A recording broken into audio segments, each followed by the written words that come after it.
Donc, prions pour commencer. Tendre Père, Dieu trois fois saint, te disant merci. Merci pour le souffle de vie. Merci pour la grâce que tu nous fais. Merci d'être amour, d'être ce Dieu qui ne change pas. Nous, pendant ce moment, nous allons étudier ta parole et surtout sur le Saint-Esprit. Donc, permets qu'il nous guide, qu'il puisse nous oindre et surtout d'être avec ton serviteur qui va parler pour toi, Seigneur, et en ton nom. Que rien de ce qu'il va dire ne soit de lui-même, mais qu'il vienne directement de toi, Papa, afin que toute la gloire te revienne. Nous avons prié aussi pour chacun de nous qui sommes ici présents, que ton Saint-Esprit nous guide afin de nous convaincre de justice et de vérité, Papa. Ce sont les grâces que nous te réclamons par le nom puissant de ton Fils Jésus. Amen. En tout cas, encore bienvenue à tous sur cette merveilleuse étude qui parle du Saint-Esprit. Bonne étude à tous. À Bien- toi, William. Bienvenue, merci encore de prendre votre temps pour venir partager ces moments d'étude avec nous autres. Et c'est toujours un privilège de pouvoir le faire. Les gens ont posé la question, pourquoi l'étude de la samedi passé? Je ne sais pas encore, parce que c'était enregistré dans le cloud. Je ne sais pas si Sandra a pu récupérer, mais généralement, je préfère l'enregistrer dans l'ordinateur directement pour le conserver. Donc, on espère que on pourra le récupérer. Donc aujourd'hui, nous allons parler euh, d'un sujet, voilà, comme tous les sujets qui sont importants.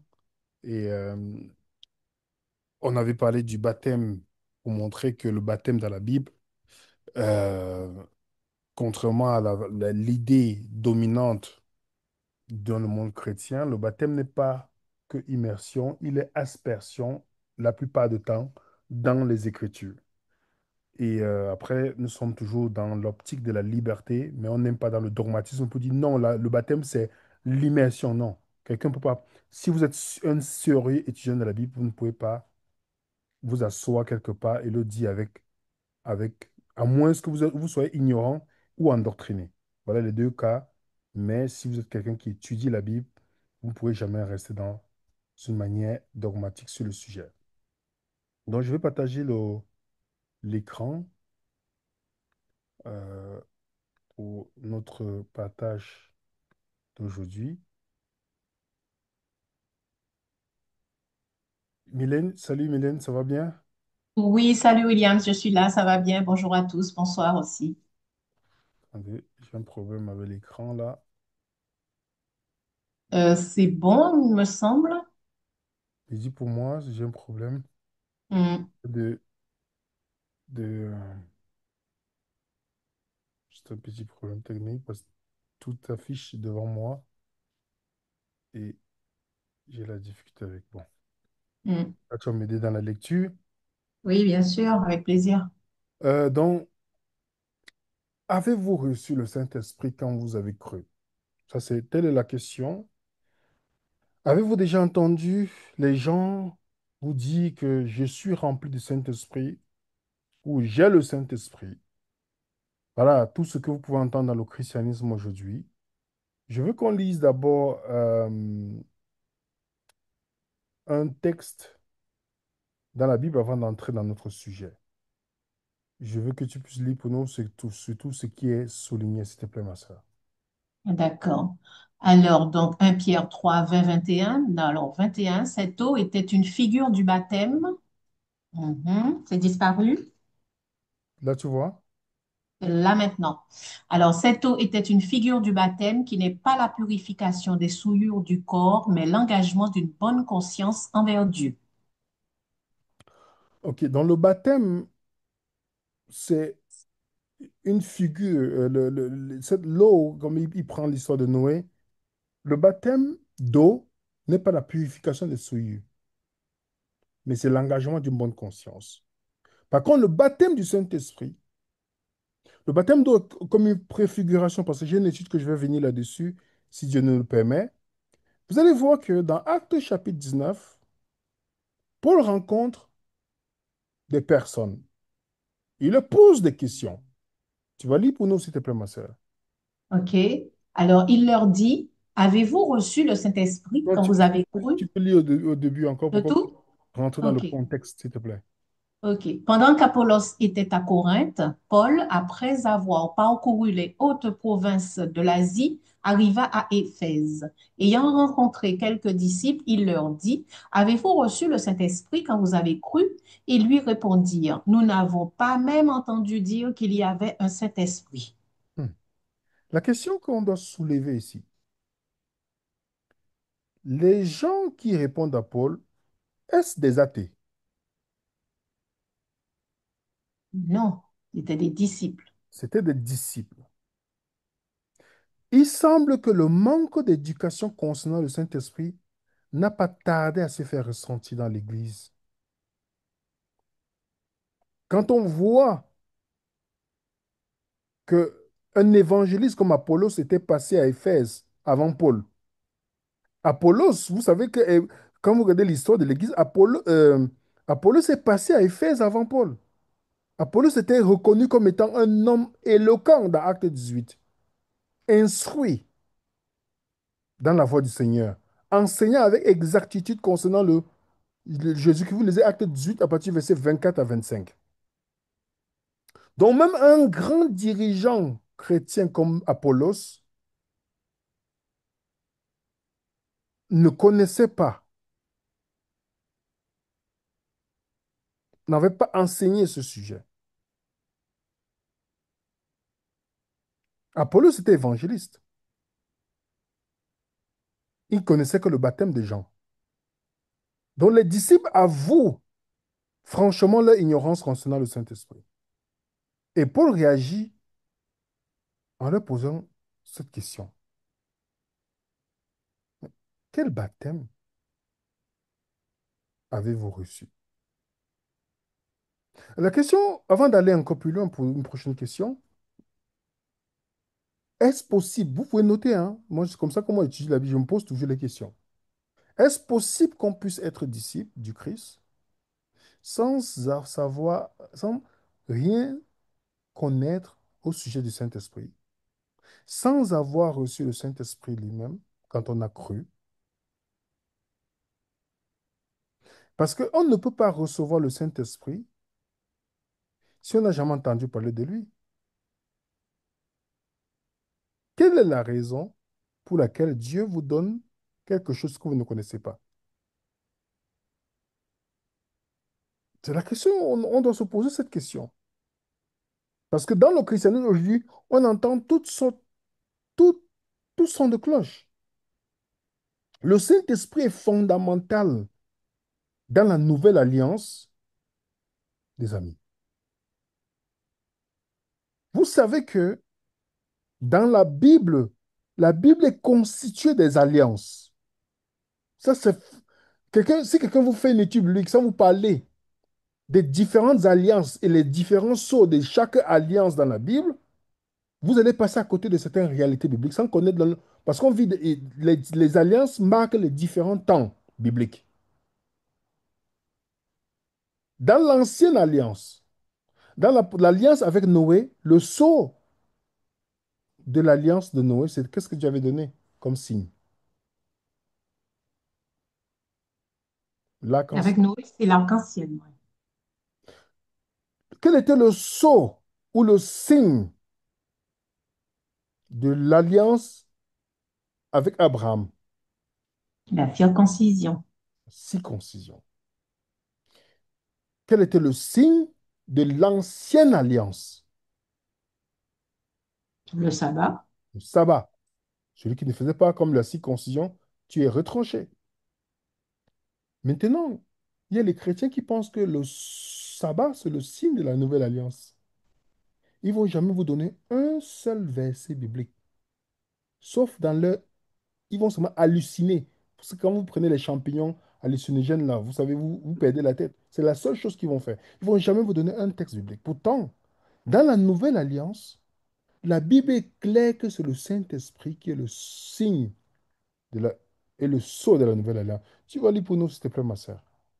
Éphésiens 4:30, n'attristez pas le Saint-Esprit de Dieu par lequel vous avez été scellés pour le jour de la rédemption. Vous comprenez? Remarquez avec quel verbe qu'il utilise ici, là. C'est quelle conjugaison? Le passé, Le présent. passé. Tandis que vous allez voir, certains chrétiens vont dire que non, le sceau de Dieu, c'est à venir, Dieu va nous donner le sceau dans le futur. C'est pourquoi Satan leur vole leur vie chrétienne. Ils ont tellement des choses que ils ne vivent pas la vie chrétienne. Ils sont toujours en train d'attendre le futur. Pourtant, Dieu dit, vous avez été scellés. Ils attendent la pluie de l'arrière-saison avant d'évangéliser. Pour Dieu dit, vous avez été scellés. Le mot qui est utilisé là parle de garantie. Une autre version nous donne ceci.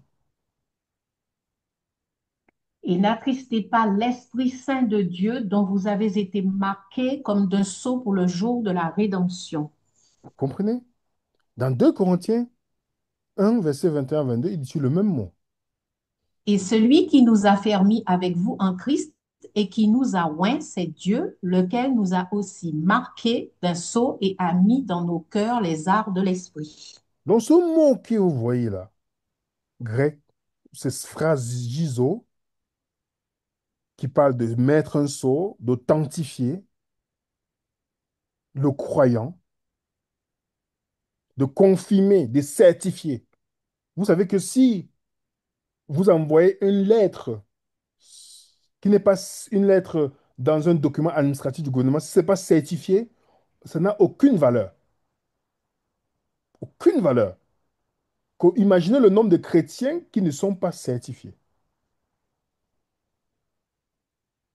D'où la question des disciples. Mais nous n'avons jamais entendu parler qu'il y a même un Saint-Esprit. Pourtant, il faisait l'œuvre, il faisait l'œuvre. Éphésiens 1, verset 13. En lui, vous aussi, après avoir entendu la parole de la vérité, l'évangile de votre salut, en lui, vous avez cru et vous avez été scellés du srasizo, Saint-Esprit qui avait été promis. Vous voyez, toujours dans le passé. Alors, la chose est simple, les amis. Celui qui n'a pas le Saint-Esprit n'est pas une propriété de Dieu. On peut être disciple, on peut même donner sa dîme qui n'est pas biblique, même si on les trompe avec ça. On peut même faire la mission, on peut être religieux, on peut faire tout ce qu'on veut. Celui qui n'a pas le Saint-Esprit n'est pas une propriété de Dieu. Il n'a pas reçu le sceau de Dieu. Le sceau était une marque qui montre que j'appartiens totalement à celui ou à celle qui me scelle. Sans cette signature, vous n'êtes pas une propriété du Seigneur.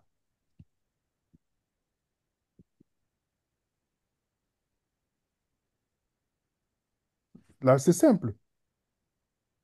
Donc, alors, je vous pose la question, si vous êtes à la place de Satan, qu'est-ce que vous ferez pour tromper les gens si vous savez qu'une chose est très importante pour leur signature? Vous allez faire quoi? La contrefaçon, non? Il y a des gens qui font la contrefaçon de signature. Il y a d'autres qui croient à la contrefaçon de Satan en disant que le sceau de Dieu, c'est le sabbat. Ils sont juste induits par Satan. Et Satan a bien travaillé. Parce que vous allez voir, ces gens-là font ce jour, mais leur caractère est totalement éloigné du Christ, en grande majorité. Il y a les bons, il y a les gens sincères partout, hein, je vous le dis. Mais, malgré ce jour, il n'y a jamais une personne on vous a annoncé dans les journaux qu'il est monté au ciel comme Enoch. Aucune de ces personnes. Malgré qu'ils disent qu'ils gardent le bon jour. Ils disent que c'est le sceau de Dieu. Il y a d'autres, par contre, qui croient, comme je dis, Satan, il attaque les différents angles.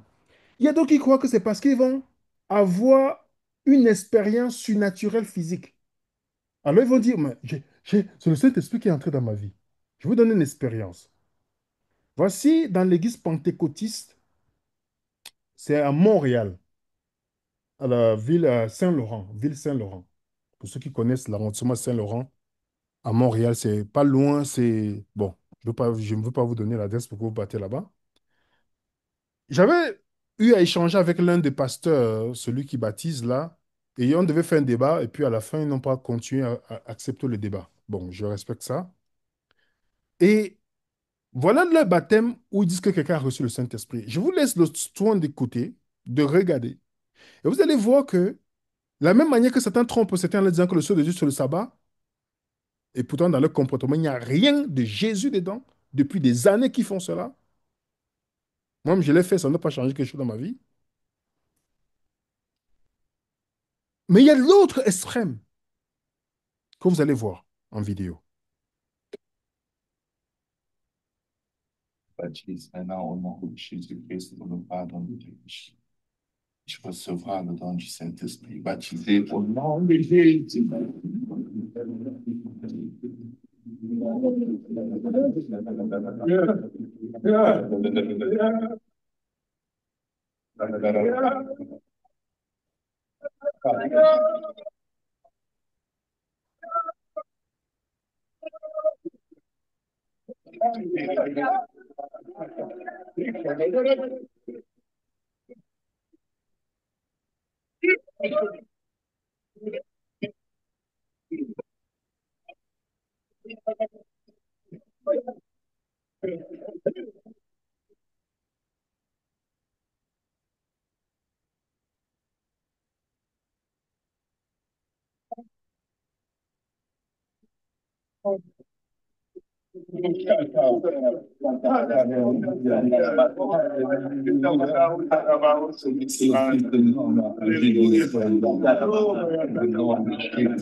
Il a placé l'acte dans les ordonnances. Donc, vous avez vu ça, les amis? Ça, c'est le pur spiritisme. Le pur spiritisme. Je vous le dis. Pour ceux qui ont étudié, le spiritisme, ça n'a rien à voir avec le christianisme. En fait, le christianisme de Jésus. Rien à voir. Rien à voir. On est ici dans un cas de possession où cette personne n'a pas reçu le Saint-Esprit, mais a reçu un autre esprit. Je vous donne encore un autre exemple. Yeah, yes, the Spirit of the Lord. That's the power of God coming on you. That's the anointing of God. It's a radical last day anointing. It's an end day anointing. It's a time anointing.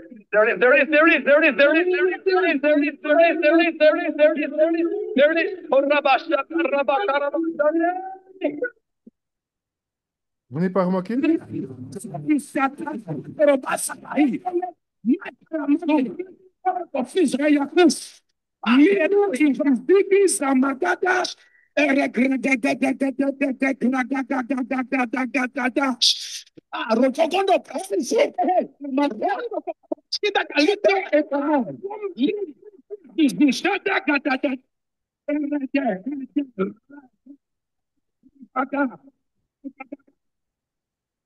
Ça, c'est le parler en langue. Ce qu'ils appellent parler en langue. Qui n'a rien à voir avec le parler en langue biblique. Mais pour eux, faire cela, ça montre que tu as le Saint-Esprit. Vous avez remarqué? Imaginez cet ange chassé du ciel. Si vous étiez à sa place, qu'est-ce que vous ferez? Il a exactement accompli sa mission. Enlever la véritable compréhension du Saint-Esprit, détourner cela, et il y a plusieurs personnes dans le monde aujourd'hui qui vont vous parler qu'ils ont le Saint-Esprit, parce qu'ils ont eu des miracles, parce qu'il y a des phénomènes surnaturels. Il y a beaucoup de choses. Je vais vous donner un autre exemple biblique. Tu vas lire pour nous, s'il te plaît, ma sœur, Acte 8, verset 20. Ok. Il y avait auparavant dans la ville un homme nommé Simon qui, se donnant pour un personnage important, exerçait la magie et provoquait l'étonnement du peuple de la Samarie. Tous, depuis le plus petit jusqu'au plus grand, l'écoutaient attentivement et disaient, celui-ci, c'est la puissance de Dieu, celle qui s'appelle la grande. Ils l'écoutaient attentivement parce qu'il les avait longtemps étonnés par ses actes de magie. Mais quand ils eurent cru à Philippe, qui leur annonçait la bonne nouvelle du royaume de Dieu et du nom de Jésus-Christ, hommes et femmes se firent baptiser. Simon lui-même crut, et après avoir été baptisé, il ne quittait plus Philippe, et il voyait avec étonnement les miracles et les grands prodiges qui s'opéraient. Les apôtres qui étaient à Jérusalem, ayant appris que la Samarie avait reçu la parole de Dieu, y envoyèrent Pierre et Jean. Ceux-ci, arrivés chez les Samaritains, prièrent pour eux afin qu'ils reçussent le Saint-Esprit, car il n'était pas encore descendu sur aucun d'eux. Ils avaient seulement été baptisés au nom du Seigneur Jésus. Alors Pierre et Jean leur imposèrent les mains et ils reçurent le Saint-Esprit. Lorsque Simon vit que le Saint-Esprit était donné par l'imposition des mains des apôtres, il leur offrit de l'argent en disant, accordez-moi aussi ce pouvoir afin que celui à qui j'imposerai les mains reçoive le Saint-Esprit. Mais Pierre lui dit, que ton argent périsse avec toi, puisque tu as cru que le don de Dieu s'acquérait à prix d'argent. Merci beaucoup, ma sœur. Je vous laisse attentivement regarder le passage qui est à l'écran. Regardez attentivement le passage. La Samarie a cru, et je ne sais pas si Mylène, quand, dans la lecture que tu as vue, avant l'arrivée des apôtres, est-ce que les Samaritains ont cru? Alors, les Samaritains, oui, ils ont cru à la magie, là. Non, non, non, Euh, regarde. et Quand à on, Dieu, non. voilà, ils ont cru. Ouais. Quand Philippe est venu prêcher là-bas, on nous dit il crut en Philippe, dans le verset 12. Mm.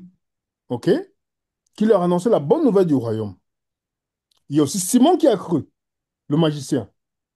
On est d'accord? Ouais. Regardez attentivement le texte, les amis. Les Samaritains ont cru, Simon a cru. Mais ils n'avaient pas encore reçu le Saint-Esprit. Ils ont reçu le Saint-Esprit seulement quand Pierre et Jean sont venus.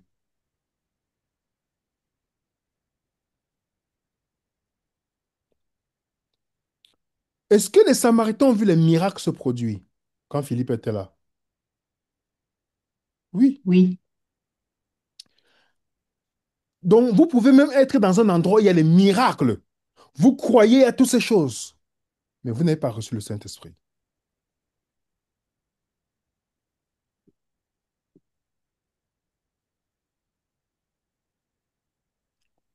Est-ce que vous voyez le contraste? Beaucoup d'entre nous, on peut dire, on peut penser que nous avons cru, oui, que c'est pas vrai, ça peut être vrai. Nous avons cru, mais sauf que nous n'avons jamais reçu le Saint-Esprit.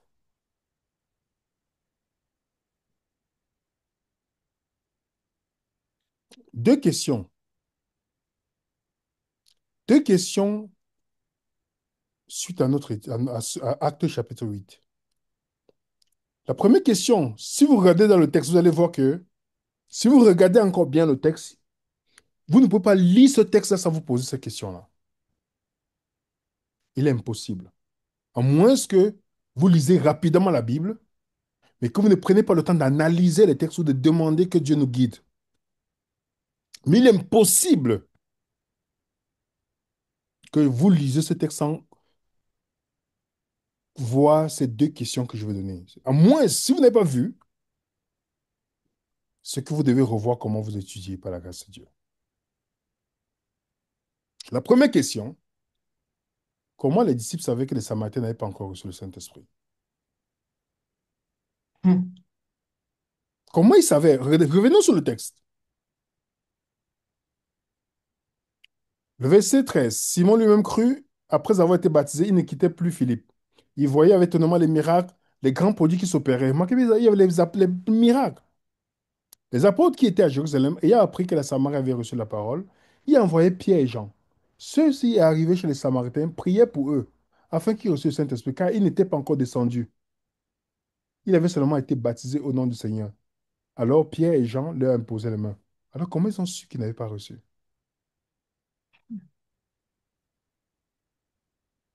Pourtant, ils avaient cru. Il y avait même les miracles qui se sont opérés. D'où la première question. Comment les disciples savaient que les Samaritains n'avaient pas reçu le Saint-Esprit?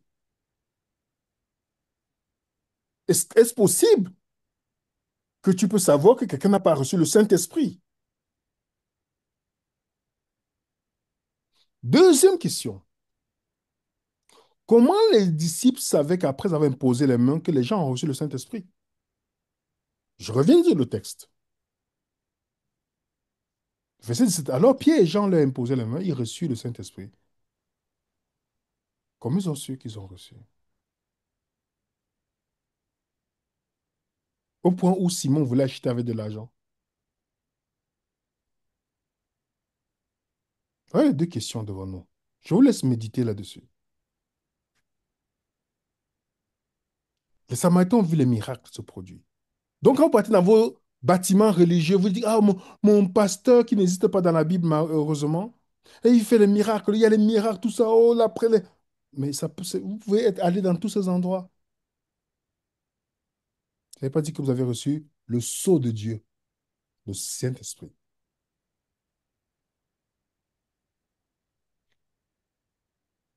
Voilà deux questions. Comment les disciples savaient qu'ils n'ont pas reçu? Et comment ils ont su, après avoir imposé les mains, comment ils ont su qu'ils ont reçu le Saint-Esprit?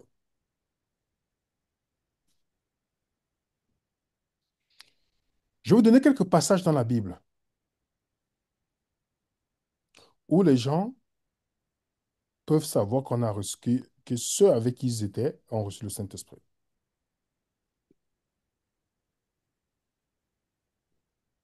On va revenir à l'acte 19 qu'on a lu tantôt.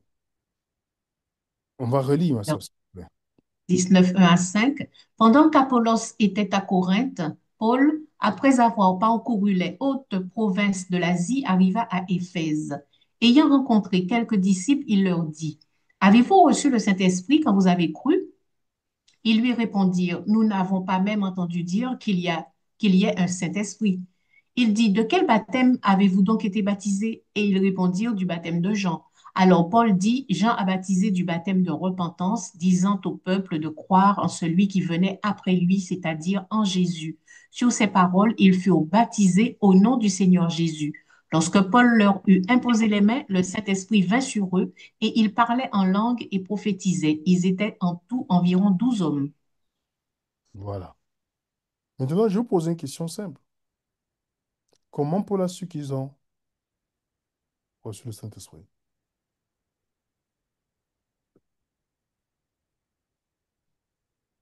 Il leur a posé la question. Oui, mais quand on regarde le verset, une fois qu'il a imposé les mains, on voit qu'il y a une conséquence. Ils ont commencé à parler Oui, en langue. Et ouais. ça n'a rien à voir avec ce que les pentecôtistes et les évangiles font, hein. Ça n'a rien à voir. Pour ceux qui veulent savoir qu'est-ce que le vrai parler en langue dans la Bible, vous partez regarder la vidéo où c'est Ferrand, voilà, qui est sur notre chaîne. Vous tapez, venez raison, parler en langue. Il y a une vidéo qu'un monsieur qui était dans le parler en langue a décortiqué mieux que moi.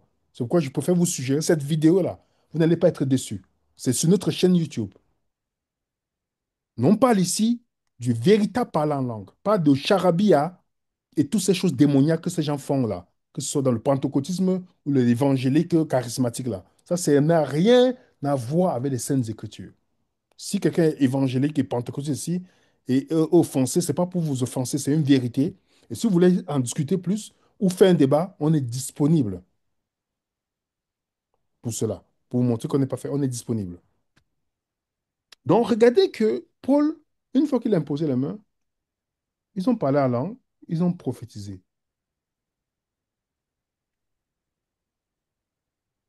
Il a su qu'ils ont reçu le Saint-Esprit.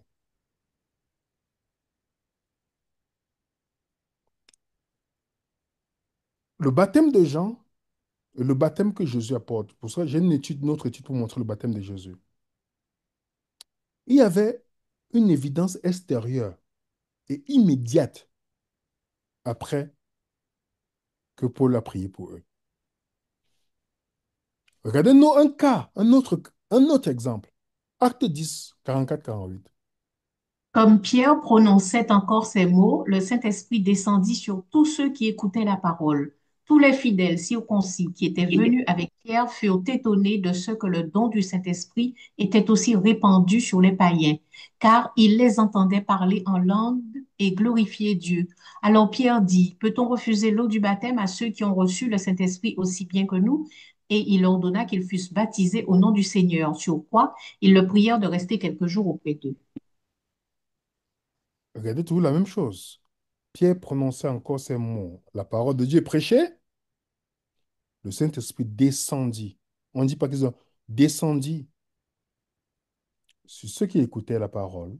Remarquez bien, hein, sur ceux qui écoutaient la parole, tous les disciples circoncis, ils ont vu, ils ont dit, mais ils étaient étonnés que, comment ils ont su que le don de Saint-Esprit est donné à ces personnes, comment? Parce qu'ils ont entendu parler en langue et glorifier Dieu. C'est pas ce qu'on lit ensemble là? Oui. Ils ont reçu le baptême du Saint-Esprit avant le baptême d'eau.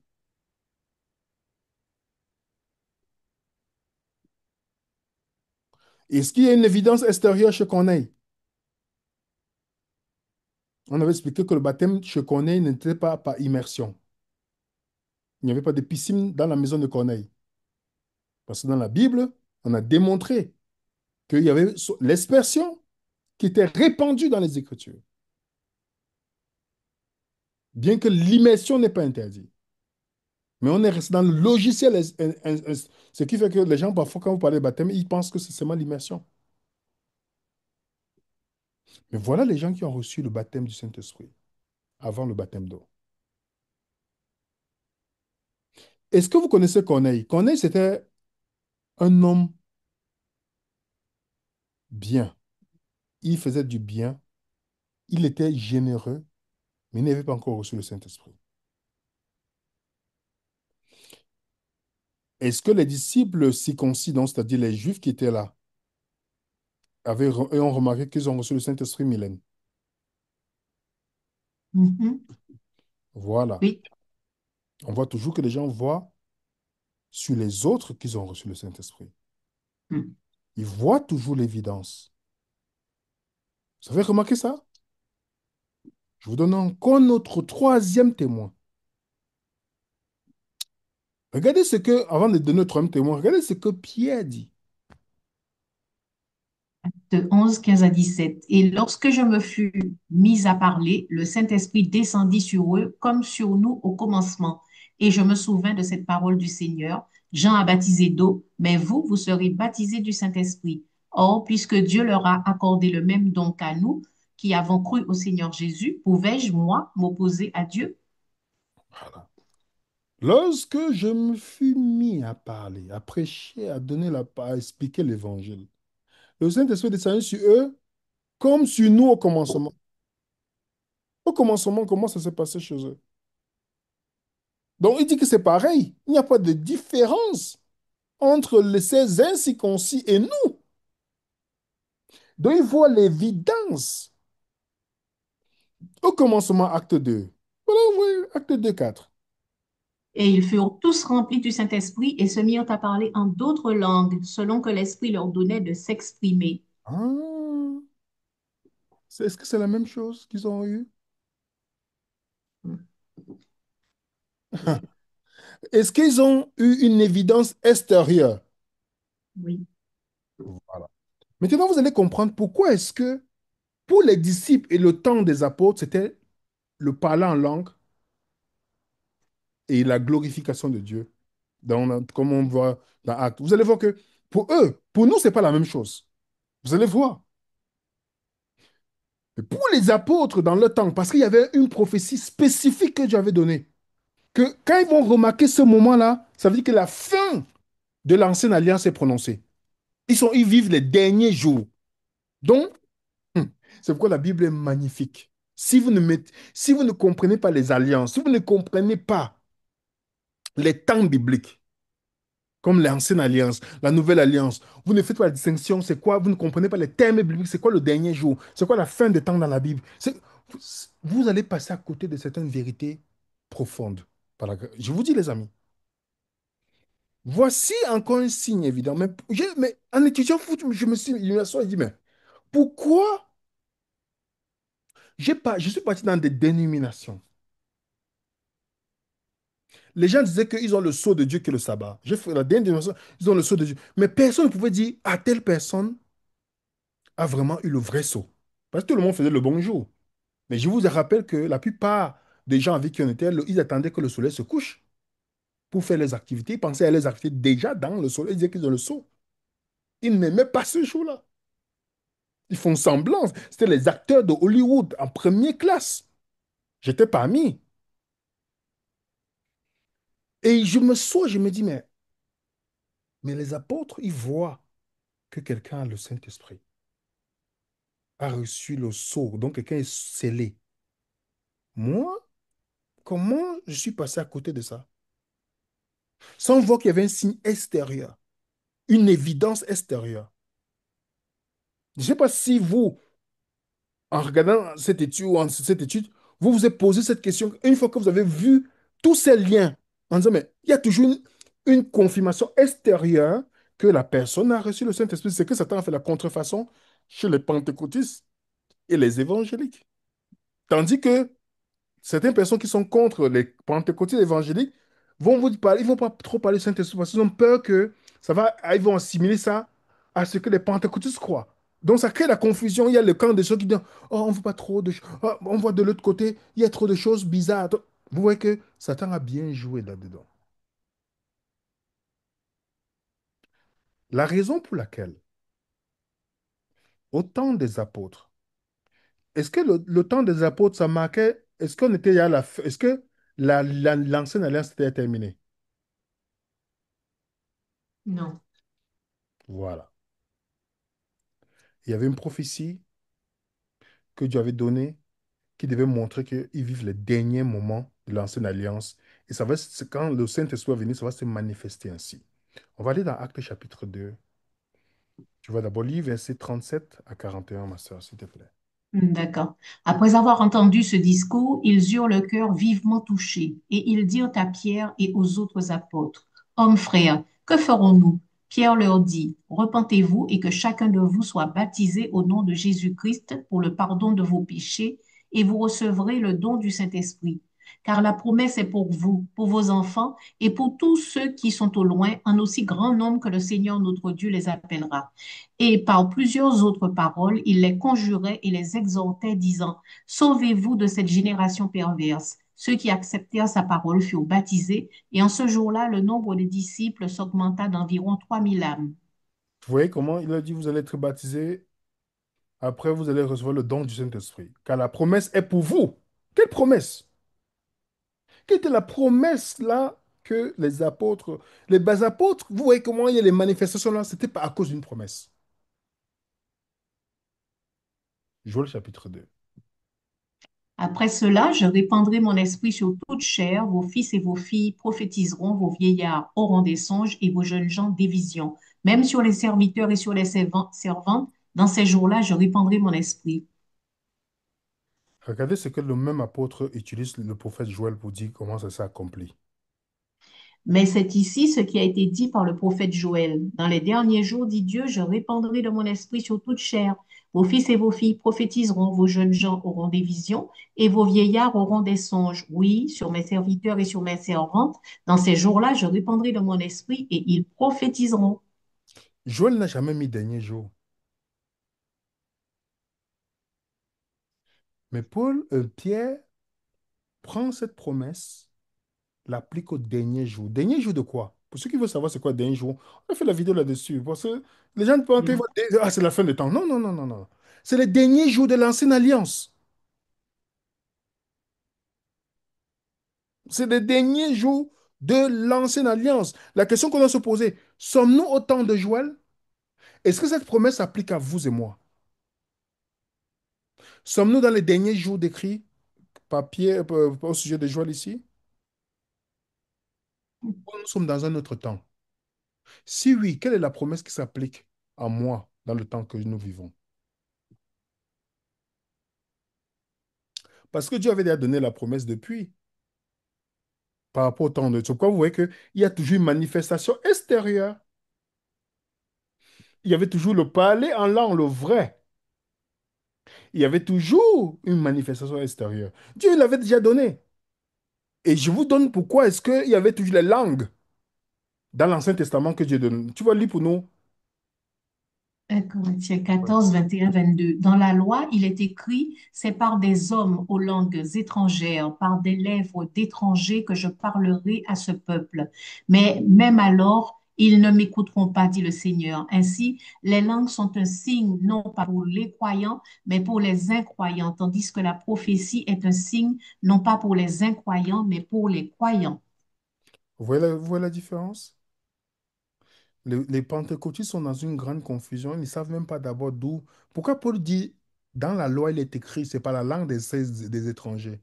Est-ce que vous savez que chaque fois qu'il y a le parler en langue, c'est le jugement qui est en train d'approcher pour une nation? Et là, il dit, les langues ne sont pas un signe sont un signe pour le non, est un signe non pas pour les croyants. Mais qu'est-ce qu'on voit ces gens-là qu'est-ce qu'on voit? Le monsieur a bien détaillé dans la vidéo sur le parler en langue. Allez regarder cette vidéo. La prophétie était donnée dans Isaïe 28. C'est là où l'apôtre cite cela parce que chaque fois que le jugement vient, il y a un signe. Quand Israël rejette la parole, il y a un signe. Et par conséquent, Paul explique que les langues étaient un signe de jugement à venir pour le rejet par le peuple de Dieu de Jésus. Parce que Moïse avait déjà donné l'avertissement dans Deutéronome, chapitre 28, verset 49, que c'est toujours pas une langue étrangère, pas les étrangers que Dieu va porter le jugement. C'est pourquoi vous voyez comment il y a les langues étrangères. Jérémie 5, verset 15 aussi. Donc, dans l'ancienne alliance, Dieu avait clairement indiqué au peuple d'Israël que lorsqu'ils seront jugés, il y aura un signe. Et ce signe était qu'ils entendraient une langue qu'ils ne comprenaient pas. Une langue normale, hein, les langues existantes, pas de charabia. Donc, lorsque les disciples commençaient à parler ces langues étrangères qu'on a citées, des différentes langues qui étaient là, ces langues étrangères, le jour de la Pentecôte, chaque juif aurait dû savoir que le jugement de Dieu approche. Chaque juif, ils auraient dû savoir. Alors, la question qu'on doit se poser, si Jésus n'a pas commencé sa mission, enseigner, à faire des miracles avant d'avoir reçu le Saint-Esprit, on a les passages là devant nous. Si les apôtres n'ont pas commencé la poursuite de la mission de Jésus avant d'avoir reçu le Saint-Esprit, on a les passages devant nous.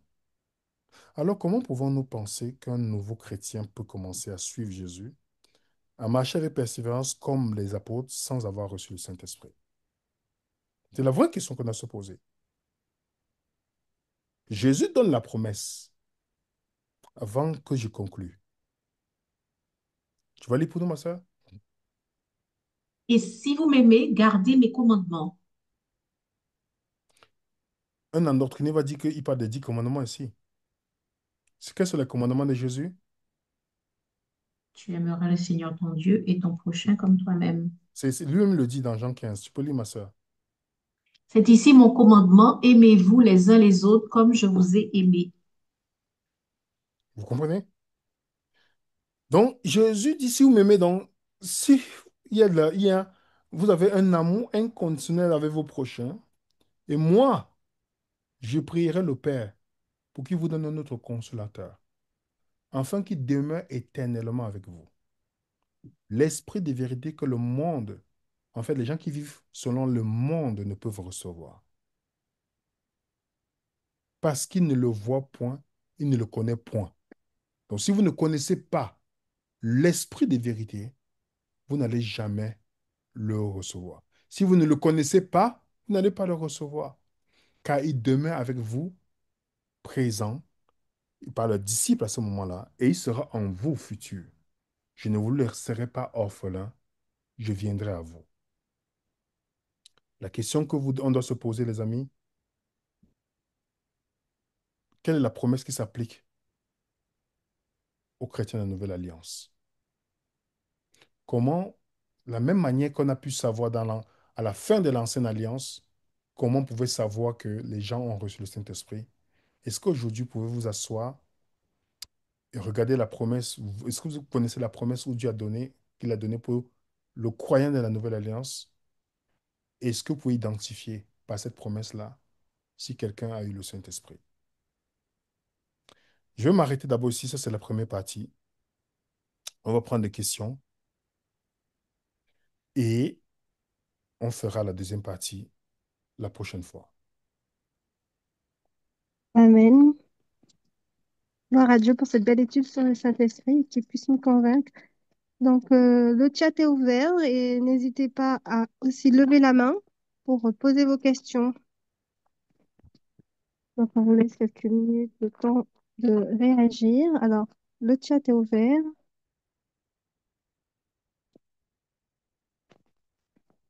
Donc, pour l'instant, on n'a encore rien.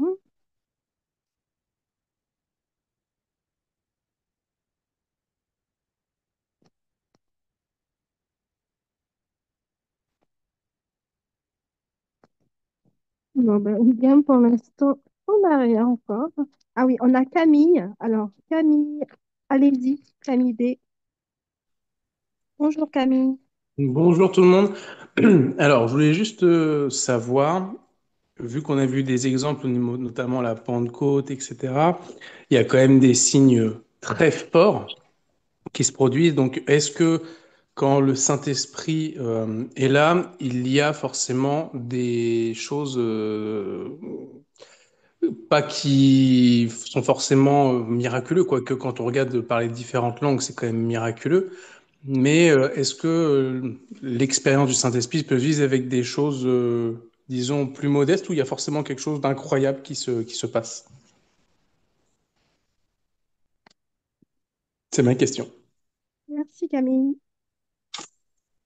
Vous m'entendez là? C'est Oui, bon? on t'entend William, là c'est bon. Merci pour la question, mais il n'y a je peux comprendre. Quand le Saint-Esprit arrive, il y a une manifestation miraculeuse. Mais ce n'est pas des, ça n'a rien à voir avec le pentecôtisme.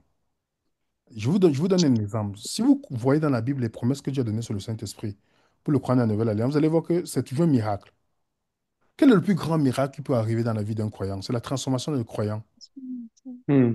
Imagine un criminel qui devient quelqu'un de complètement... il n'y a pas de plus grand miracle. Vous pouvez guérir quelqu'un, il marchait sur la chaise roulante et puis il se tient debout.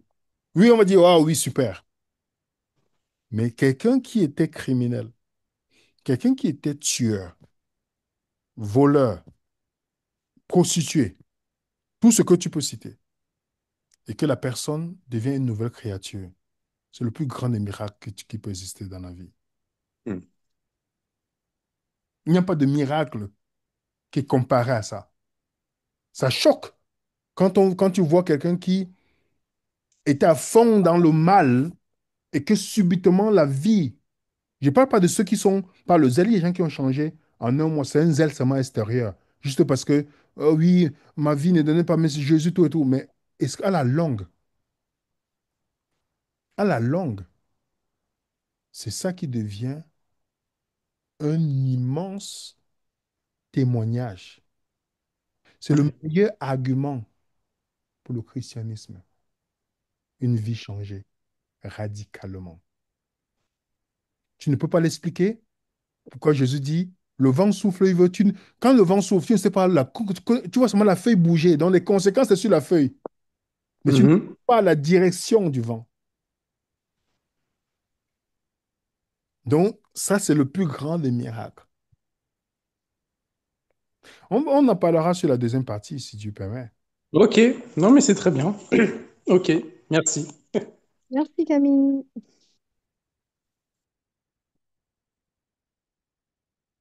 Donc nous avons encore une main levée. C'est liberté messianique. Ben, vous pouvez lever la main. Vous pouvez réactiver votre micro, pardon. Liberté messianique. Bonjour. Je crois que vous avez encore éteint votre micro. Liberté messianique.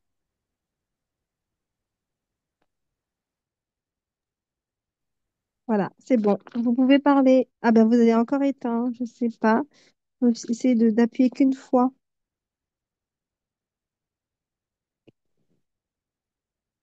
Liberté messianique. Allô, oui, on Oui, avait des bonjour. problèmes à activer le micro. Il n'y a pas de souci. Bienvenue. Oui, bienvenue, bonjour à tous. Alors, Bonjour. concernant la réception du Saint-Esprit, ça m'a fait penser à AG 2, verset 5. Vous pouvez Alors, nous le lire, oui, s'il vous plaît? oui, oui. Déjà au verset 4, on voit, or maintenant, courage à un tel, courage au grand sacrificateur, courage, vous tout le peuple, dit l'Éternel, travaillez car je suis avec vous, dit l'Éternel des armées. Et ensuite au verset 5, selon l'alliance que j'ai traitée avec vous quand vous sortîtes d'Égypte, et mon esprit demeure au milieu de vous, ne craignez point. Et après, il dit qu'il va ébranler les cieux et la terre, c'est-à-dire que à la réception de son esprit, donc lors du scellement de l'alliance au Sinaï, apparemment, il y a eu à ce moment-là aussi une réception du Saint-Esprit. Et quel est réellement votre point, du coup? Pour préciser. Lors de l'alliance avec Jésus, c'est-à-dire la nouvelle alliance, l'alliance messianique, il y a Mhm. aussi une réception du Saint-Esprit, qui est la marque particulière de cette alliance, mais on voit aussi dans l'alliance sinaïque, il y a eu aussi une réception du Saint-Esprit. En fait, oui, d'accord. Vous nous démontrez, parce qu'il ne faut pas oublier que, oui, le Saint-Esprit a toujours été là, mais qu'est-ce que vous voulez démontrer? J'ai pas enfin, je vois pas trop Oui, le... en fait, ce qu'on cherche, ce que je pose comme question, euh, cette réception du Saint-Esprit, est-ce qu'elle était vraiment nouvelle? Donc, il y a des manifestations particulières, mais on voit aussi dans le passé, il y a eu, au moment donc, de l'alliance au Sinaï, il y a eu la réception du Saint-Esprit. Au moment du scellement de l'alliance avec Jésus, le Messie, il y a eu la réception de l'alliance messianique. Auparavant, c'était les signes miraculeux de la présence sous le tabernacle, hein, le sanctuaire, la présence, les signes de la présence du Seigneur. Et apparemment, maintenant, ce serait plutôt les charismes, hein, les dons et les talents qu'il nous donne et qui transforment nos vies, qui transforment la société autour de nous. Est-ce que j'ai bien compris ou pas? Je ne suis pas D'accord. d'accord avec ça. Euh, L'alliance, dans chaque alliance, il y a un signe. Le manifeste au Saint-Esprit n'était pas la même chose que lors de la Pentecôte. Quand vous comparez ce qui s'est passé au mont Sinaï et la Pentecôte, il n'y a rien à voir parce que dans l'alliance du Sinaïtique, c'est Sinaïtique, un truc, je ne sais pas si c'est le mot que je peux utiliser, Oui, oui, oui, oui, euh, sinaïtique, oui. le sceau, c'est le sabbat. Et c'était une alliance conditionnée parce qu'ils avaient refusé, ils avaient demandé, ce sont eux qui avaient, Dieu avait voulu les amener dans notre point, ils ont choisi, cela nous ferons ce que tu as dit. Donc, ce ne peut pas, si c'était le cas, quand tu lis Agé, Agé n'est pas en train de raconter ce que tu es en train de dire là. Agé, si tu lis le livre d'Agé, il parle de la gloire à venir, du temple qui est Jésus qui doit venir. C'est cette prophétie-là, le chapitre 2. C'est pourquoi il parle. Quand Zorobabel parle au gouverneur de Juda, il leur annonce ce temple-là qui doit venir, avec cette gloire. Et on sait très bien que la gloire dont on parle ici, ça n'a jamais été le cas d'en haut, ce qui s'est passé au mont Sinaï. C'est pourquoi dans le livre de Corinthiens, quand Paul parle en disant que la gloire passagère n'est rien à comparer avec ce que le Saint-Esprit apporte sur la nouvelle alliance. Tu vois ce que je veux dire, mon frère? Oui, oui, oui, oui, oui, oui, je t'entends bien. Je ne parlais pas du signe de l'alliance, hein, parce que pour le signe de Même la l'alliance, manifestation, même on le a les principe. versets, le signe de l'alliance, c'est très clair. Par contre, dans AG5, je vois que c'est pas au futur. Il dit, quand vous êtes sortis d'Égypte au passé, mon esprit a demeuré en vous. Mon esprit est au milieu de vous, ne craignez pas. Mais ce n'est pas la manifestation du Saint-Esprit ici. Mm. Ce n'est pas la D'accord. manifestation, mon frère. Tu vois? C'est pourquoi après il fait la promesse qui va ébranler les nations. Le trésor des nations viendra. Quel est le trésor des nations qui va venir là? C'est le Christ. Le Messie, oui. Exactement. C'est là où il dit, je remplirai de gloire cette maison, dit l'Éternel. Tu vois? La gloire de cette dernière maison sera plus grande que celle de la première. Et quand tu Oui, vois la ça c'est comparaison que clair. Paul Oui, donne oui. dans le livre de Corinthiens, il compare les deux gloires et il met l'accent, le ministère de la mort, parlant les 10 paroles, et puis il parle du ministère glorieux qui vient avec le Saint-Esprit dans sa manifestation. D'accord. Donc la réception au Sinaï n'était pas aussi puissante que la réception euh, au moment de l'alliance messianique. Donc dans l'alliance actuelle que nous vivons, cette alliance plus excellente, cette réception est beaucoup plus grande et supérieure. Oui, tout à fait. D'accord. Et puis, je sais qu'on ne va pas rentrer dans tous les sujets, hein, mais il y a des gens qui confondent, parce que dans la Bible, quand on parle esprit, esprit, esprit, esprit, des fois c'est la psyché, des fois ce sont les êtres invisibles qui ont un corps mais qui sont invisibles, etc. Et puis, je ne vais pas entrer dans tous les détails, hein, quand Jésus dit, regardez, je suis pas un fantôme, touchez-moi, voici mes blessures. On emploie aussi le mot esprit. Et on va pas faire le tour, mais des fois, on lit esprit dans la Bible, euh, il faut faire attention parce que ce mot est- est sous plusieurs formes. Nous avons déjà traité là-dessus lorsqu'on a parlé de la mort et du Saint-Esprit. Voilà. Eh ben, merci bien. Merci Merci à toi. beaucoup. Donc, n'hésitez pas à poser vos questions. Alors, je regardais au niveau du chat. Donc, quelqu'un demandait. Alors, il y a. Mylène, ça doit être une question. Je peux la lire, ta question? Ou bien c'est une réflexion pour tout le monde? Donc, on C'est vous a pas une mis la question, vidéo. c'est pas une D'accord. question. J'ai juste retranscrit ce que William a dit. Ok, très bien. Comme c'était important. Entendu.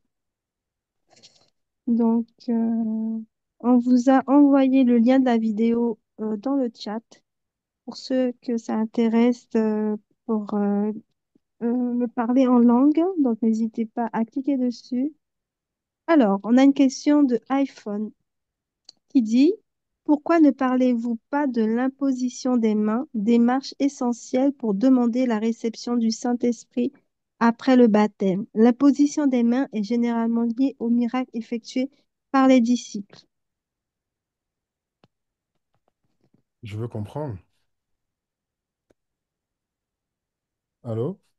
Oui, Et la personne dit quoi William. exactement? Parce que je sais La pas. personne dit que c'est important l'imposition des mains. Si que c'est important, c'est écrit où? Ah, c'est ce qu'elle dit. C'est écrit où? Elle dit que pourquoi ne parlez pas Parce que c'est ce qu'elle dit. Moi, démarche essentielle. elle n'est pas la parole de Dieu. Qu'elle nous dise, qu'elle nous donne le texte biblique. Parce qu'on décrit une circonstance, on dit qu'on a imposé les mains, ça veut dire que c'est un commandement d'imposer. Les gens qui ont reçu le Saint-Esprit, c'est imposition de main. Oui, dans Est-ce que vous Acte avez vu dans Acte 10. 10? Est-ce que vous avez vu Mm, Pierre poser les mains? non. Vous savez c'est quoi le poser les mains sur quelqu'un? Pour vous qui pensez que si quelqu'un vient dire, je vais t'imposer les mains, tu dois te coucher pour que tu acceptes, pour accepter. Vous savez ce que ça veut dire? Quand on péchait dans la Bible, dans l'Ancien Testament, le pécheur faisait quoi? Il posait la main pour sur quoi? Pour, en fait, c'était un acte pour enfin, Transférer. donner le péché ouais, sur la bête. Voilà. Maintenant, heureusement que c'est Paul qui a posé les mains sur ces gens-là à Éphèse. Imagine si c'est votre pasteur pense qu'à cause de son diplôme, il est pasteur, il pose la main sur vous. Vous savez ce que vous allez recevoir? Est-ce que quelqu'un peut lire pour nous 1 Timothée 5, verset 22?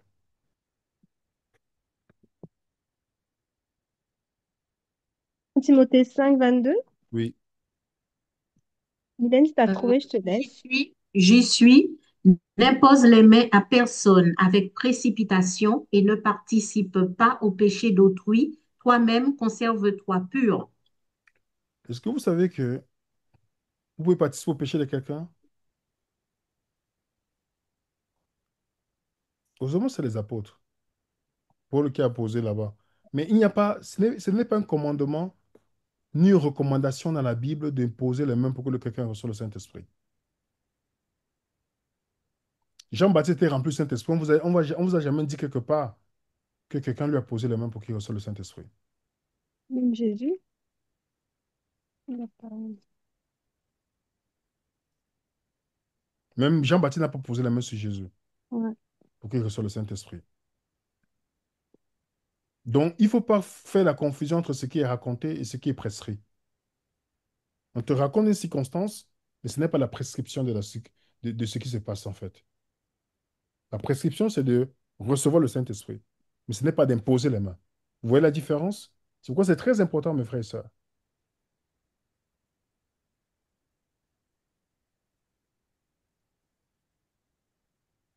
Il y a une autre La question. personne rajoute qu'il y a question précédente, acte 8, versets 9 à 20. Imposition des mains, condition nécessaire, même si Dieu peut envoyer l'esprit indépendamment. Mais Mais où est la- c'est où est écrit la- où est-ce qui nécessaire, est- où est-ce que c'est écrit que c'est nécessaire? On une a description. acte 8 et acte 19. Mais les autres endroits dans la Bible, quand les gens ont reçu le Saint-Esprit, vous avez vu, on a imposé les mains aux apôtres dans acte 2 pour qu'ils reçoivent le Saint-Esprit? Non, Est-ce que vous avez vu la bonne qu'on aille chose. recevoir le Saint-Esprit? Vous Ouais. avez vu plusieurs fois dans la Bible, il y a plus de 18 fois, on parle de manifestation du Saint-Esprit. Combien de fois on parle d'imposer les mains? Deux fois. Et même si je peux rajouter quelque chose, dans le début des actes, on voit que lors de la Pentecôte, ils étaient des milliers à recevoir le Saint-Esprit. Et à C'est- aucun moment on ne dit que les milliers de personnes qui ont reçu le Saint-Esprit en même temps ont eu l'imposition des mains avant.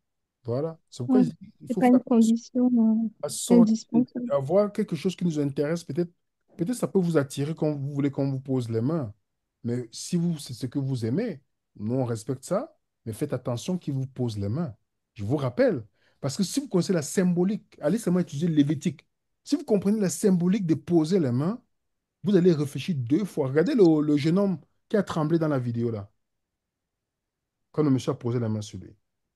Vous pensez que c'est ça la manifestation du Saint-Esprit? Qu'est-ce que le monsieur lui a transféré dans le corps? Oh, ça va. Qu'est-ce qu'il a transféré dans le corps? Et pour que ça sorte dans la vie de ce jeune homme-là, il va ramer, les amis. Il va ramer. Faites attention.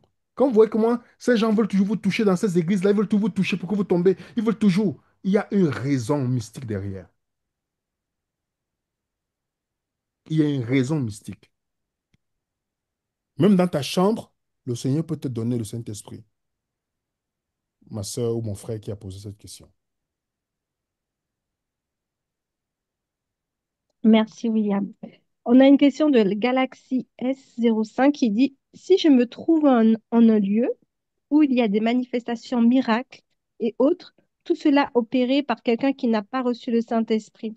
Ma question est la suivante. Est-ce que ces choses sont faites par le Saint-Esprit? Pas Je pense que la nécessairement. personne a sa question, sa réponse. Oui, tu as ta réponse. On a vu, c'est pas nécessairement.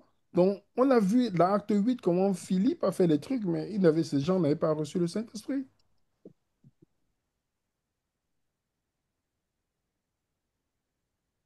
Mm. Je pense qu'il faut que nous ayons vraiment du discernement et, euh, et que Dieu nous permette de voir avec la parole que même s'il y a des miracles, les miracles, c'est pas un signe que le Saint-Esprit est là, en fait.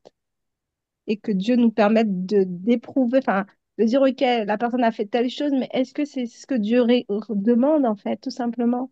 Parce qu'un miracle n'est pas quelque chose qui dit que Dieu est avec nous, en fait.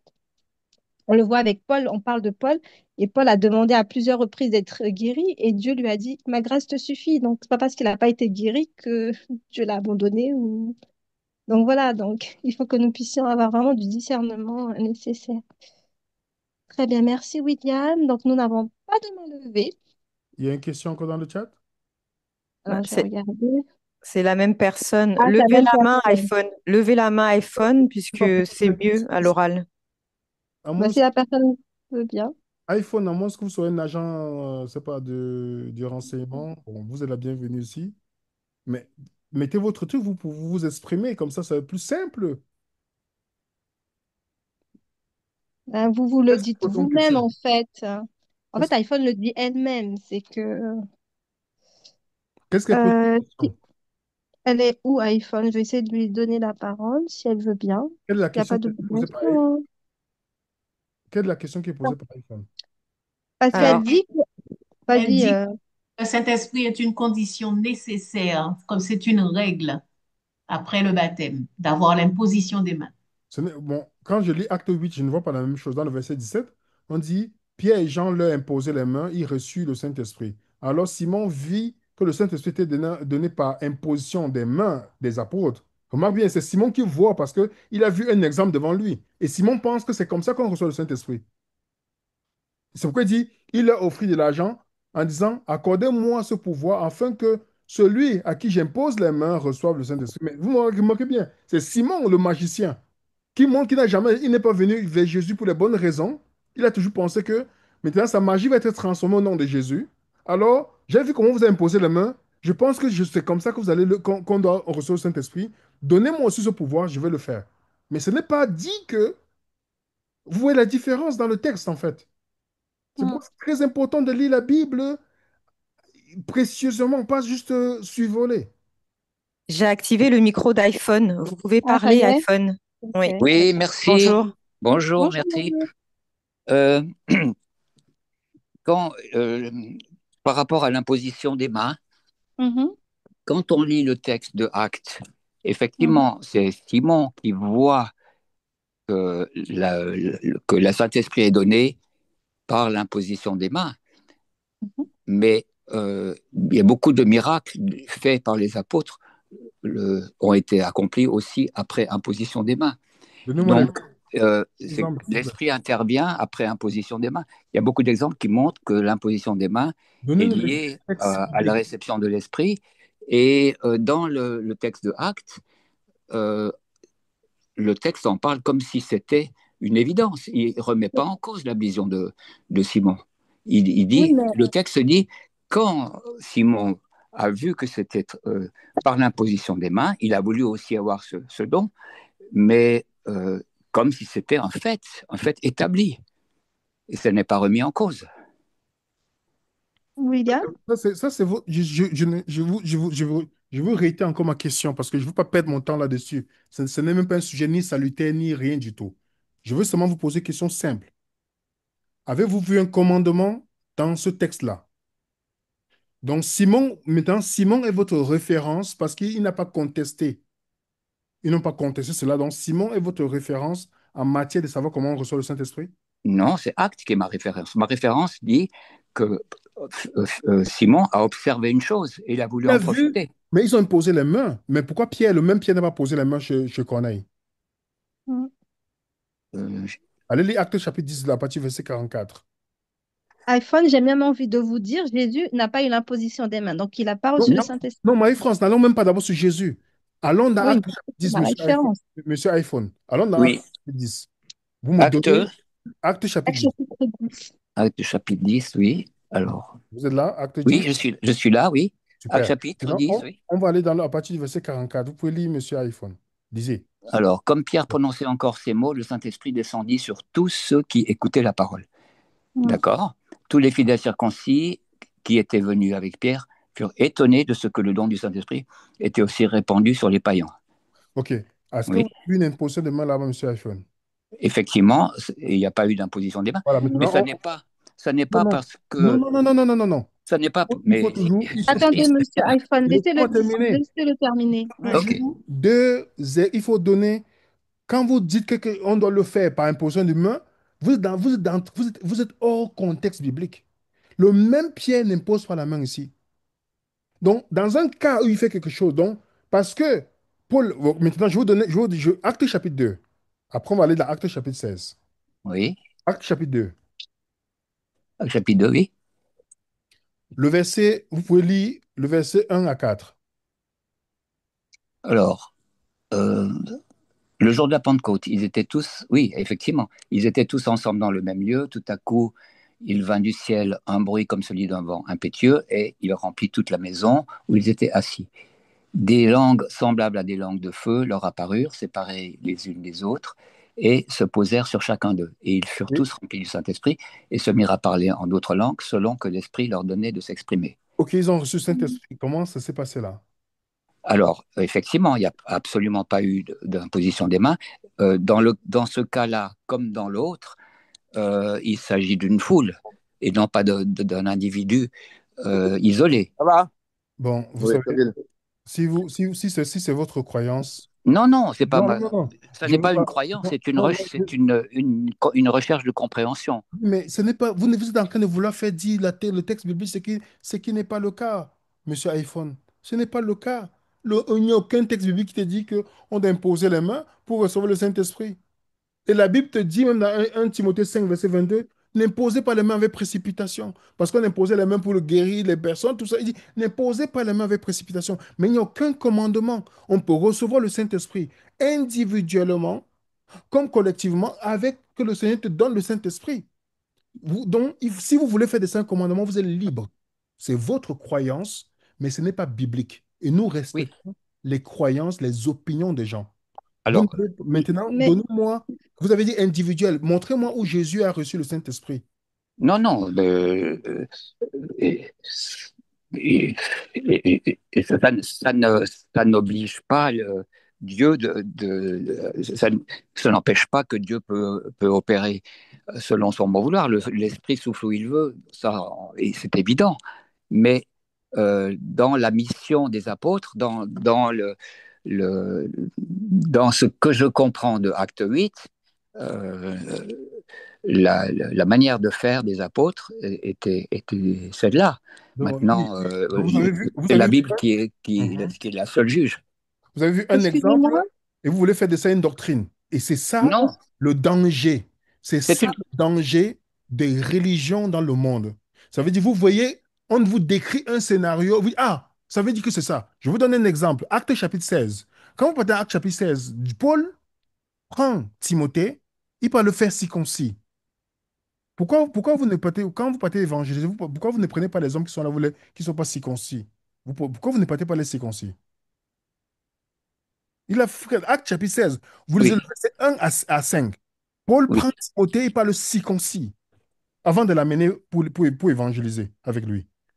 Pourquoi vous ne le faites pas? Voilà un exemple qu'on voit. Il est circoncis. Ça doit être un commandement. Voilà un exemple qu'il a fait. Pourquoi ne pas circoncis aussi? Quand vous voyez un homme, vous prêchez l'évangile, vous dites, ah, tu es circoncis? Non. Viens, on va d'abord être circoncis. Puis vous ça cherchez n'a un aucun couteau, sens. vous limez le couteau et vous coupez. Parce que Bien c'est sûr. vous la faire. Vous devez le faire aussi, c'est ça? Non, mais ça n'est pas ce que je veux faire. Je veux comprendre Mais c'est ce que le vous faites, texte monsieur et iPhone. je veux voir un ensemble de cas et comment ça se produit. C'est tout. Alors, vous me donnez des exemples de foule. Là-dessus, on est d'accord. L'esprit peut être répandu. On ne sait pas comment, de n'importe quelle façon. D'accord. Ça n'empêche que si je lis que l'esprit, que Simon a vu ça et qu'il voulait s'approprier cette capacité, eh ben, c'est qu'une chose, et que ça n'est pas mis en cause dans le texte Ce n'est pas présent. mis en cause. Je suis. Ils ont mis en cause le fait que Oui, oui. ils Alors, ce qui ont mis m'intéresse en dans cause. cette histoire, c'est pas de dire. Attends, William, laisse-le parler. Ce qui Allez-y. m'intéresse dans cette histoire, ça n'est pas de dire c'est une règle absolue parce que j'ai lu ça là. Ce qui m'intéresse dans cette histoire, c'est de voir s'il n'y a pas d'autres cas, et je pense qu'il y en a, mais je n'ai pas l'expertise biblique, votre expertise biblique. Je pense que si on cherche, on trouvera d'autres cas où effectivement certains individus, je pense peut-être à Tite ou je ne sais pas, à d'autres, ont reçu l'imposition des mains après le Mhm. baptême et ont reçu le Saint-Esprit, qui était lié. Maintenant, Donnez-nous ça demande l'exemple. une étude. Donnez-nous les exemples. Alors là, ça demande une étude. Non, mais Excusez-moi, vous venez de dire quelque excusez-moi, chose. Si vous n'avez pas Est-ce étudié que Non, iPhone. c'est une question qui me semble qu'on peut comprendre. Non, En mais fait, la bonne question aurait dû être pourquoi, enfin, dans quelles circonstances il y a imposition des mains et dans quelle autre circonstance ça l'est pas. voilà, La mais question c'est devrait pourquoi être moi je ça. veux savoir. Si Oui, on part du postulat de Monsieur iPhone, ça veut dire que oui, chaque fois que je vois dans la Bible une chose, ça veut dire que je peux, si ça m'intéresse, je le prends comme un commandement. Parce que si c'est sur la compréhension, tu poserais la question de Mylène. Pourquoi est-ce que telle chose s'est passée? Et vous devez savoir que lorsque vous prenez le temps de la parole pour venir intervenir, si vous n'avez pas étudié le sujet, ça va être votre opinion. Parce que les bien sûr. sentiments n'ont aucun pouvoir ici, monsieur iPhone. D'accord. Mais Pour ma l'exemple, question découle de votre conférence. oui, mais je comprends. Évidemment, je n'ai pas étudié le sujet, puisque C'est pourquoi c'est c'est lié à important. ce que vous venez de dire dans la réunion. Oui, mais vous voyez qu'on a on a lu Acte 8 ensemble, monsieur iPhone. C'est pas Oui, ce que les gens ont compris. Le texte dit que Pierre et Jean sont venus imposer les mains aux Samaritains pour qu'ils reçoivent. On est dans une folie ici. Ils ont reçu le Saint-Esprit. ce que j'allais dire, c'est une foule C'est une également. foule Si vous également. lisez Acte 8, verset 17, il dit, alors Pierre et Jean leur imposèrent les mains et ils reçurent au pluriel le Saint-Esprit. Donc, on est aussi dans une foule. Donc, vous ne oui. pouvez pas faire un fait, une généralité. Alors, On c'est voit qu'il y a intéressant. Mais alors, cet exemple donne de l'eau à mon moulin. C'est-à-dire qu'ils ont jugé nécessaire d'imposer les mains à ce moment-là pour qu'ils reçoivent le Saint-Esprit. C'était ça bah, mon idée, ma façon de voir la chose. C'est que oui, moi, l'imposition des mains était liée à la réception du Saint-Esprit. Et non, vous ne pouvez qu'effectivement, pas faire ce ils n'ont pas vu les signes dont vous avez parlé dans la réunion qui attestaient qu'ils avaient reçu les Saint-Esprit. Donc, n'ayant pas vu les signes, ils ont imposé les mains. Ça me semble tout à fait ne va pas dans votre vraisemblable. sens. Je ne sais pas comment vous arrivez à comprendre. Après, peut-être, je ne sais pas Mhm. je sais pas si vous comprenez vraiment ce que Marie-France vient de vous dire, mais on a l'impression que vous comprenez quelque chose. Nous, on explique une chose très simple. Voilà une foule. Ils ont posé les mains. Ils n'ont pas dit que on doit poser les mains, parce que le même Pierre n'a pas posé les mains dans Actes chapitre 10. Alors, je vous pose la question très simple. Qui baptise du Saint-Esprit? Pierre, Jean ou Jésus? Évidemment, c'est Jésus, c'est Voilà. l'Esprit répandu. Merci d'avoir répondu, monsieur Alphonse. Voilà, oui, mais Merci il d'avoir souffle où il répondu. veut, encore une fois. Non, mais Donc, je vous dis une chose maintenant. Merci d'avoir répondu, monsieur Alphonse. Parce que si vous dites que c'est Jésus, oui, Jésus n'a jamais dit que ce n'est pas imposant demain que vous allez recevoir le Saint-Esprit. Maintenant, les apôtres ont jugé peut-être dans une circonstance ce qu'ils devaient faire, poussés par le Saint-Esprit, mais ce n'est pas écrit quelque part qu'on doit imposer les mains. Il n'y a même pas des exemples que vous avez donnés. Il n'y a même pas des exemples. Parce mais que vous venez d'en citer un. dans le Nouveau Testament, il y a 18 manifestations du Saint-Esprit dans le livre d'Actes. 18 manifestations.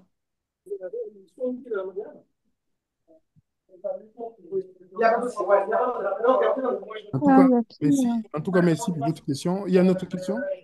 Attends, William, il y a Ok, des gens qui merci pour parlent. votre réponse.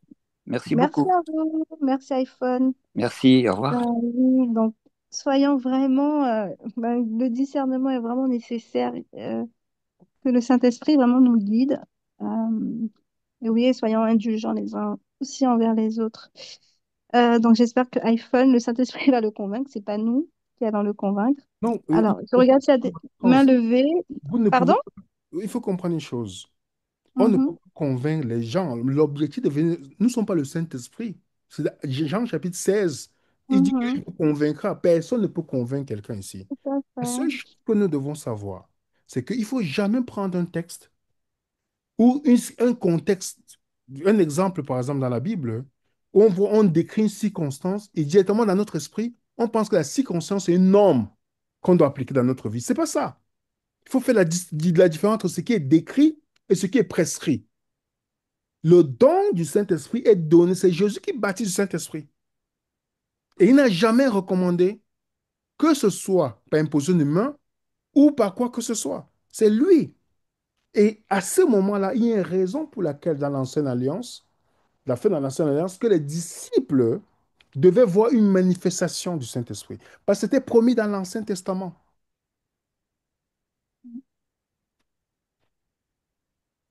Merci, William. Alors, on a deux questions similaires sur le chat. C'est Valia Descormier et Chantal qui nous dit quel signe, comment on peut voir qu'on a reçu le Saint-Esprit. Donc, comment savoir qu'on a bien reçu le Saint-Esprit, en fait? Mais ça, on a parlé d'abord pour lancer une alliance, n'est-ce pas? Mhm. On a pas, on est, on- c'est notre partie, on attend la deuxième partie, non? Oui. C'est ça, je sais pas si, c'est ça, c'est ce qu'on a dit. On se posait les bonnes questions, on a posé une bonne base ensemble. Mm. Maintenant, on va continuer. OK, très bien. Donc, soyons patients pour la prochaine étude. Alors, est-ce qu'il y a d'autres questions? Et il y a une dernière chose. Je pense que euh, euh, on ne peut pas détourner le but de l'étude. Le but du Saint, vous voyez comment on parle d'un sujet ici, du Saint-Esprit. Remarquez bien que ça finit sur quoi? Imposer les mains. Vous remarquez bien? Est-ce que vous voyez comment la vraie chose à comprendre, on passe à côté pour des choses périphériques? Je vais vous donner un exemple biblique de pourquoi l'imposition de main n'a pas de signification pour le croyant aujourd'hui. Est-ce que vous savez que dans le livre d'Hébreu, Marie-France Oui. Mylène, hein, c'est Jen, là. si vous avez votre Bible, le Mhm. livre d'Hébreu était écrit aux Juifs parce que l'imposition de main était dans leur culture. Les Juifs qui étaient convertis au christianisme et qui voulaient retourner au judaïsme. Et pour leur écrire, pour leur faire comprendre certaines choses. Regardez dans Hébreu chapitre 6, versets 1 à 2. Vous allez voir où est-ce qu'il situe l'imposition de main. Ok, alors 1, 2, 6, Hébreux 6, c'est pourquoi, laissant les éléments de la parole de Christ, tendons à ce qui est parfait, sans poser de nouveaux fondements, du renoncement aux œuvres mortes, de la foi en Dieu, de la doctrine des baptêmes, de l'imposition des mains, de la résurrection des morts et du jugement éternel. Quand tu continues le verset 3, C'est ce que nous ferons si Dieu le permet. continue ma soeur. Car il est impossible que ceux qui ont été une fois éclairés, qui ont goûté le don céleste, qui ont eu part au Saint-Esprit, qui ont goûté la bonne parole de Dieu et les puissances du siècle à venir, et qui sont tombés, soient encore renouvelés et amenés à la repentance. Quel est le contexte de Hébreu chapitre 6?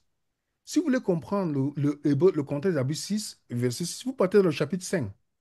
Parce qu'il y avait des discussions sur les doctrines qui n'étaient pas nécessaires.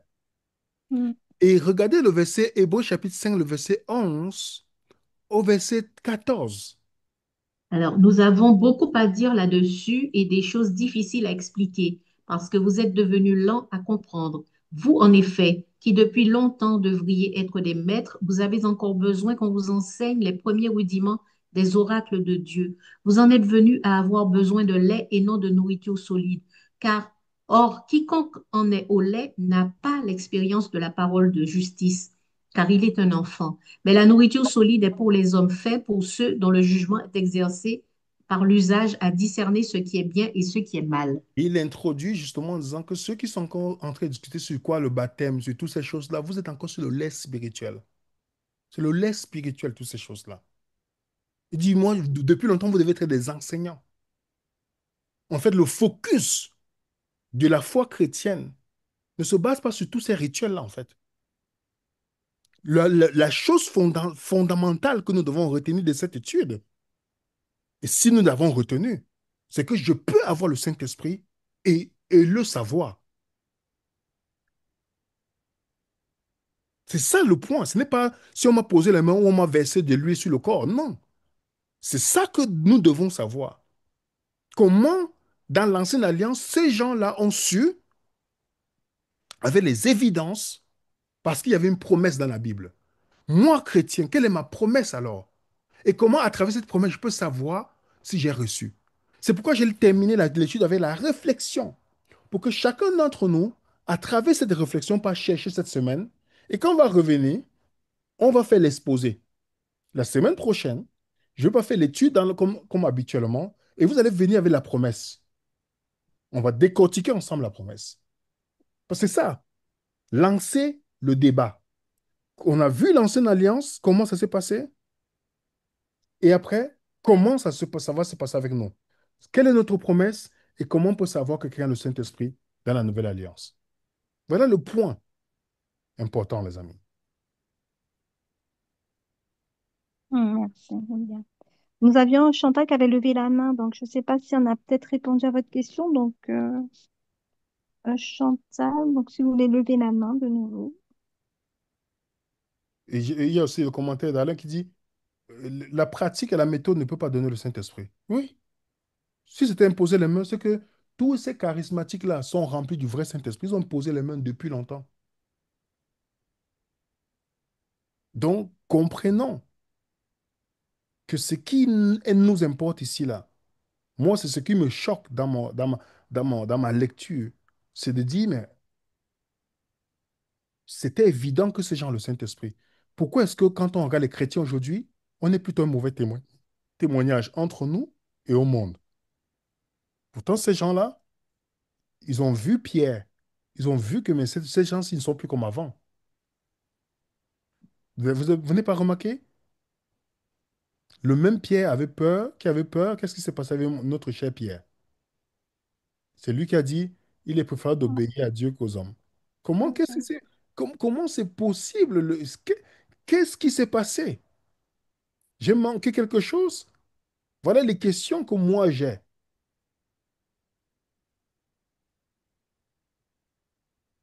Mm, très bien. Bon, ben, on n'a pas de questions et pas de main levée non plus. Donc, je pense que ben, tout le monde va revoir l'étude et sera prêt pour la deuxième partie. Oui, là, je pense qu'on va étudier ensemble, désapprendre Ok. ensemble pour la semaine prochaine, par la grâce de Dieu. Ça nous donne déjà les idées. Est-ce qu'on peut avoir le Saint-Esprit le remarquer? Oui. Alors pour nous, croyants dans la nouvelle alliance, qui ne vivons pas dans le dernier jour de l'ancienne alliance, mais qui vivons dans la nouvelle alliance, est-ce que nous pouvons recevoir le Saint-Esprit? Et comment Jésus a su que ces gens avaient péché contre le Saint-Esprit? Mm. Ah, il y a une question de Manuela qui demande que veut dire le mot messianique. Je ne je comprends pas. C'est à nous qu'elle pose la question. On a parlé de Ben, quelque chose de messianique ici? non, parce que je pense que comme ça a été cité à plusieurs reprises, donc Par c'est rapport au peut-être nom ça. de Liberté, de Monsieur Liberté, C'est ça. Ça vient de le Messie, messianique non? veut dire, ça veut parler de la venue du Messie, c'est ça? Mm, C'est ça quand on parle, en tout cas, d'une définition simple. C'est mm, relatif au Messie, c'est-à-dire à sa venue. On parle de prophétie messianique, donc ce qui annonce la venue du Christ, espoir messianique. mm. euh, L'alliance messianique, l'alliance faite avec Jésus. Par exactement. Jésus. Tout à fait. Donc, dans ce sens-là, oui. Bon, ben, écoutez, je pense qu'il n'y a pas d'autres questions. Donc, je vais donner quelques références. On a dit d'aller étudier ensemble quelle est la prophétie pour nous dans la Nouvelle Alliance et comment on peut savoir dans la Nouvelle Alliance, quand on lit les textes du Nouveau Testament ou de l'Ancien Testament, comment pourrons-nous savoir qu'un croyant a reçu le Saint-Esprit. Mm.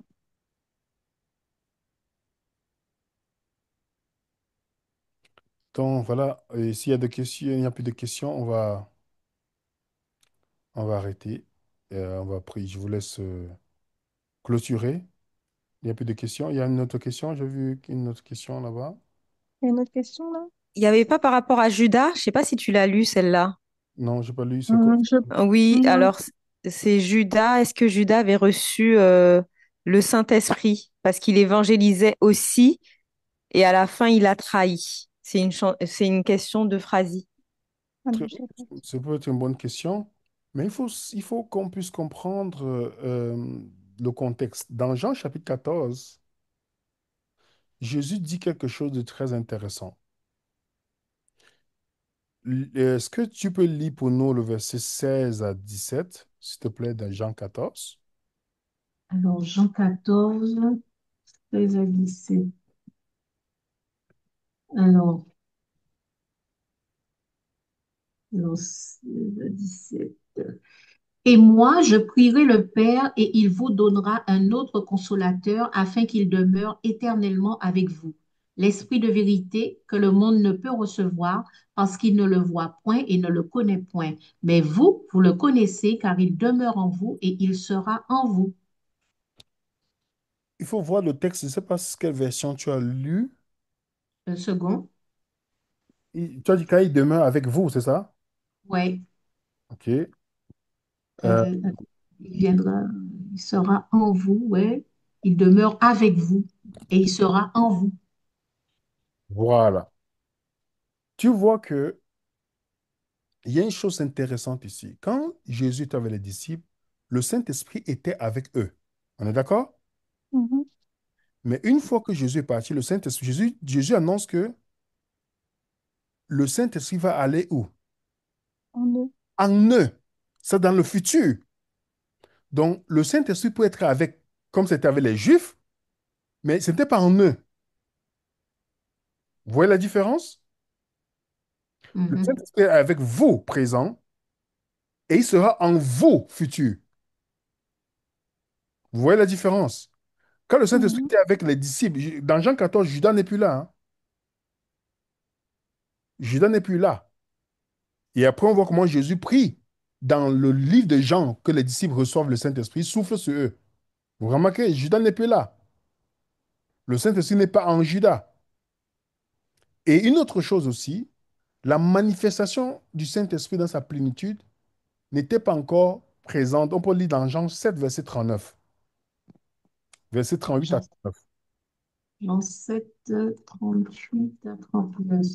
Alors, je lis 38, 39. Celui qui croit en moi, des fleuves d'eau vive couleront de son sein, comme dit l'Écriture. Il dit cela de l'Esprit que devaient recevoir ceux qui croiraient en lui, car l'Esprit n'était pas encore donné parce que Jésus n'avait pas encore été glorifié. Voilà, donc cette manifestation que que les disciples ont reçue, malheureusement que Judas n'a pas pu assister à vivre, il n'a pas expérimenté cela.